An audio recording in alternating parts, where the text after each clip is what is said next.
В начале 90-х годов большинство населения страны в условиях тотального дефицита начали заниматься предпринимательством. Но не все смогли выстоять и устоять в конкурентной борьбе. Найти свою нишу смогли самые предприимчивые и инициативные предприниматели. Мы ощутили необходимость, мы ощутили брешь на этом рынке еще лет 14 назад, когда только начинали. И началось с того, что нам самим нужна была какая-то услуга.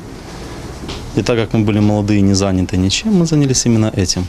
Но в связи с тем, что вот такая сложная ситуация у нас в Молдавии сейчас, людей стало меньше. И отрасль реально, не только это, все отрасли экономики молдавской уходят на задний план.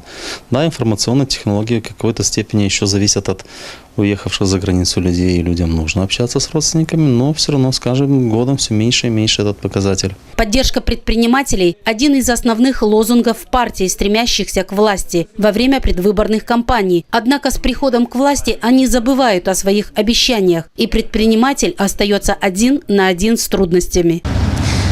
Как говорится, рыба гниет с головы. Чувствуется некий спад в экономике, в потребительском спросе.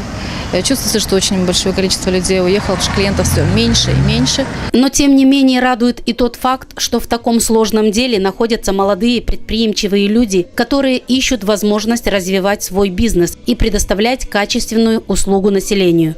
Это первый мой рабочий день, и это первые дни работы. Я настроен очень серьезно. Настроен даже на то, чтобы взять весь рынок южный. Надеюсь, что все пойдет, прекрасно будет. Один из основателей защиты предпринимательства в Гагаузии, Константин Таушамжи, считает предпринимателей источником богатства государства и призывает всячески поддерживать их или хотя бы не мешать им работать.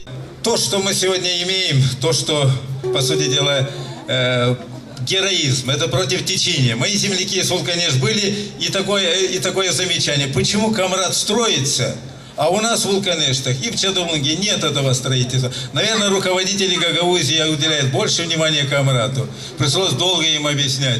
Не уделяют внимания, а вопреки руководителям и исполкому Гагаузии строится все это, делается все это. Для того, чтобы выдержать сегодня конкуренцию и стать настоящим предпринимателем, необходимо выработать в себе такие важные черты характера, как независимость, трудолюбие и уверенность в себе.